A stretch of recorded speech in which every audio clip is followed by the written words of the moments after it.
सुलेई सरकारी प्राथमिक विद्यालय सुरभि कार्यक्रम अनुष्ठित जोग देले अतिरिक्त गोष्ठी शिक्षाधिकारी।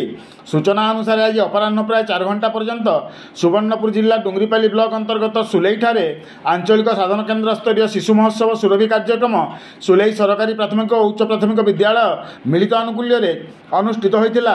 उद्घाटनी उत्सव में अतिरिक्त गोष्ठी शिक्षाधिकारी श्रीयुक्त फकीरचरण भोई तांको सुकन्या स्मृतिरेखा भोई जोग देइथिले। निज सफलतार कहानी कही स्मृतिरेखा छात्र छात्री मानू उद्बोधन देते। सीआरसीसी नरेंद्र पुरोहित आवाहकत्व प्रधान शिक्षयित्री मानिनी बाग एवं कैलाश चंद्र रणा सभा को संबोधित करते। सरकारी शिक्षक नितेई मोटारी सभा परिचालना करी शिक्षा शब्दर विपरीत अर्थ को व्याख्या करते। कार्यक्रम में गजबन ब्राह्मणीपाली पंडरापाली धातुकीपाली छात्र छात्री माने आसी योगदान करथिले एवं समस्त शिक्षक शिक्षयित्री माने उपस्थित थिले।